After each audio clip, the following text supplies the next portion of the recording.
Kansas State and Oklahoma State, probably the biggest game that we thought coming into the season, both a ranked matchup. And Kansas State really just kind of dominated. And I think I finally figured out Avery Johnson. Because at the beginning of the year, it looked like he was going to be the future of Kansas State football as the quarterback, going to be the best quarterback we've ever seen at Kansas State.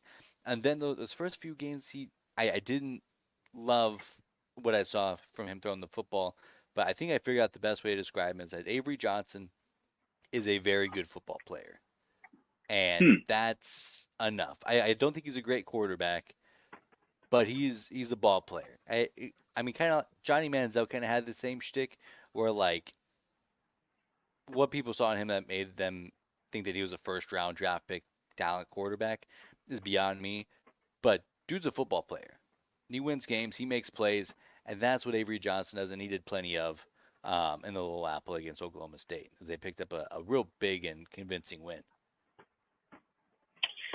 I'm going to start with Oklahoma State, Brandon. Man, what a disappointment. I think starting defensively, they gave up huge chunks of yardage for certain plays yesterday. Gave up a defensive touchdown on a bad turnover offensively. Um, Offensive line, I think, has been very disappointing. One of the shocking stats, Ollie Gordon's only had one 100-plus yard rushing game this season. That was week 1 against South Dakota State.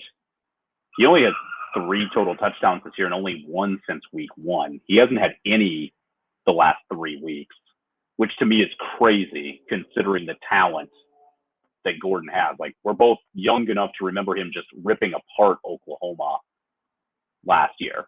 Like, this is a gifted young man. So for Oklahoma State, very disappointing. Alan Bowman, I mean, he's at Brandon Whedon's age. 2 tough turnovers, barely over 50% completion percentage. Tough loss for the Cowboys. And on the other side for Kansas State, this was a get-right game for one of these 2 teams, Brandon. Both were coming off of losses. And K-State, I thought, faced a little adversity, midway through the second quarter, but they were able to clean it up. And you mentioned Johnson. He was absolutely, he did his job yesterday. DJ Giddens had 187 yards rushing. So offense was good. Defense was opportunistic, forcing multiple turnovers. That really turned out it wasn't even that close of a game. I don't even know if that score properly indicated how much better Kansas State was.